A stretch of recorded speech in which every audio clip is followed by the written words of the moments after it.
7월 21일 화요일입니다. 오늘은 출애굽기 1장입니다. 새롭게 시작합니다. 우리 또 40장까지 열심히 달려가겠습니다. 하나님의 큰 계획을 이해하라는 주제로 말씀을 나누도록 하겠습니다. 먼저 기도로 시작하신 후 성경을 1에서 3회 읽기 바랍니다. 꾸준한 영성 훈련은 당신의 인생을 변화시킵니다. 말씀 다 읽으셨습니까?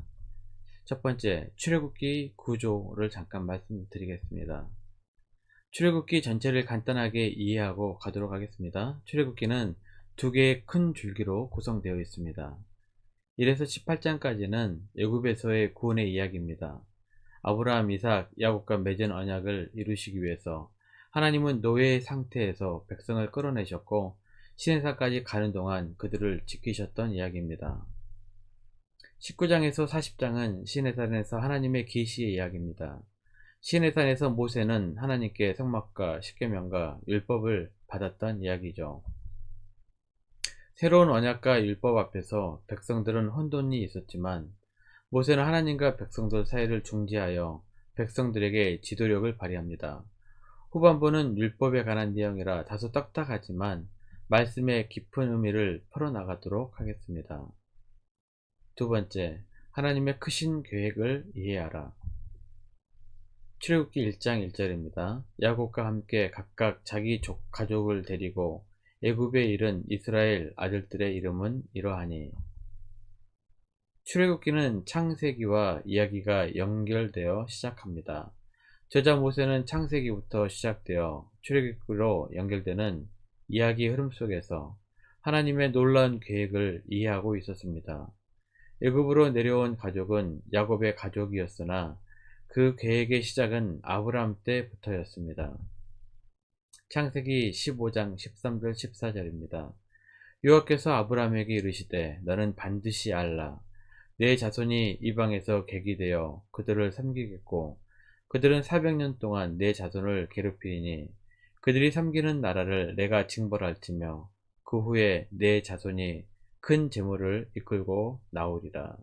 이 말씀이 기준이 되어서 지금 출애굽기의 이야기가 시작이 된다고 생각하시면 될 것 같습니다. 약 700년간 이어지는 하나님의 계획을 야곱과 요셉도 이해하고 있었던 것 같습니다. 창세기 45장 7절 8절입니다. 하나님이 큰 구원으로 당신들의 생명을 보존하고 당신들의 후손을 세상에 두시려고 나를 당신들보다 먼저 보내셨나니 그런즉 나를 이리로 보낸 이는 당신들이 아니요 하나님이시라. 하나님이 나를 바로에게 아버지로 삼으시고 그 온 집의 주로 삼으시며 애굽 온 땅의 통치자로 삼으셨나이다.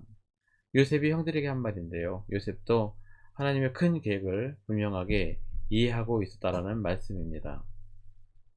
저자 모세는 70명밖에 되지 않는 야곱의 한 가족이 애굽에서 400년 후에 장정만 60만 명이라는 큰 민족으로 성장한 것은 하나님의 크신 계획이셨고 그 계획을 이루신 하나님의 약속을 보여주고 싶었던 것 같습니다.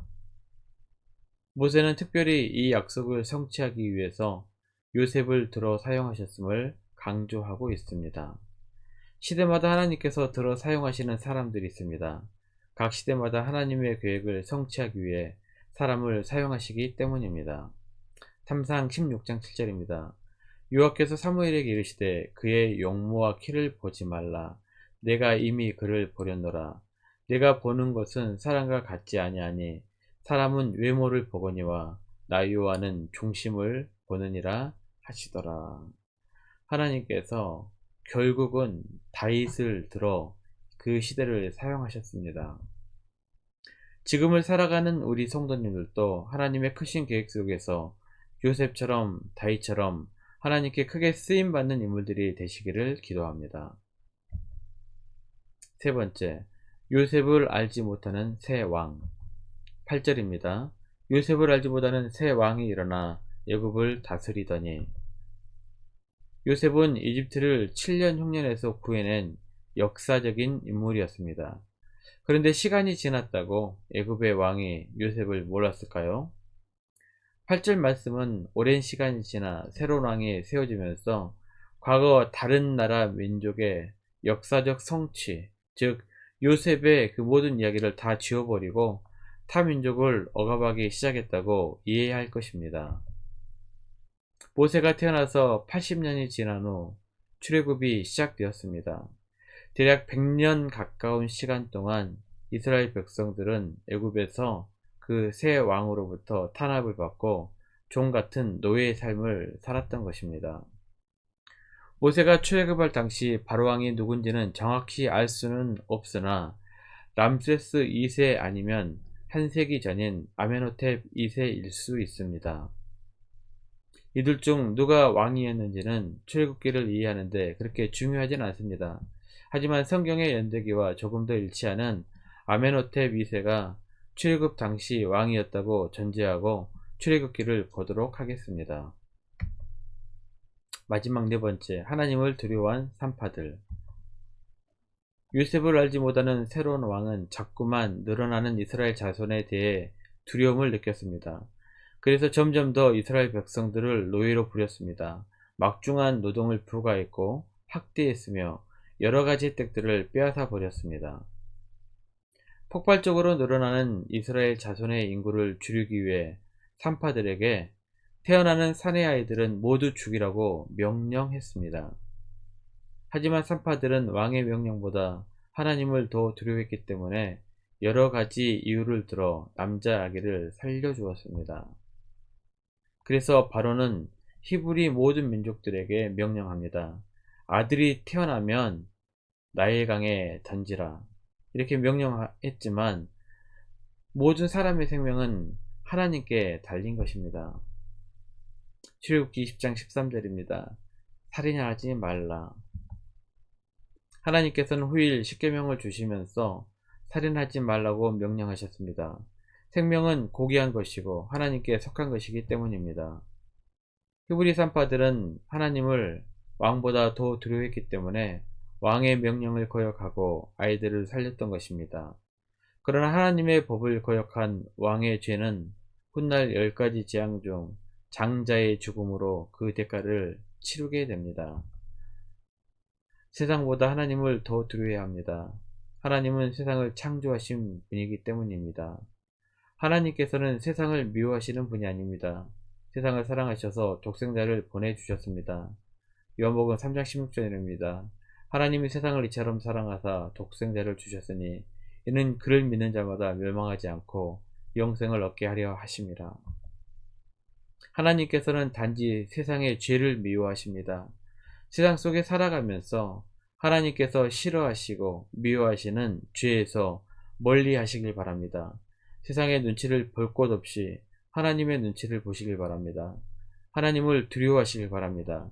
세상에서는 손해일 수 있지만 하나님께서는 그 손해가 변하여 우리에게 복으로 주실 것입니다. 21절입니다.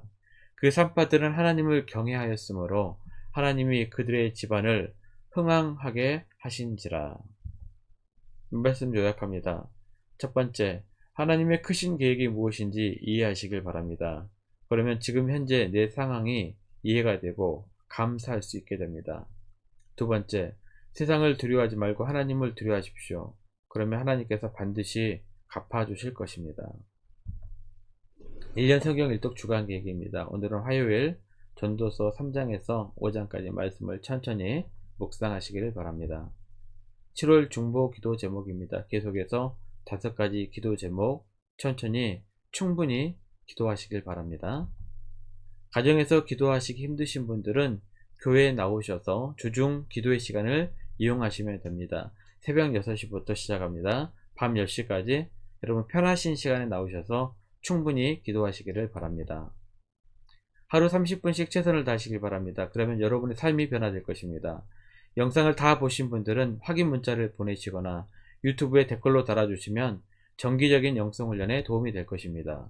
오늘 하루도 승리하시기를 기도합니다.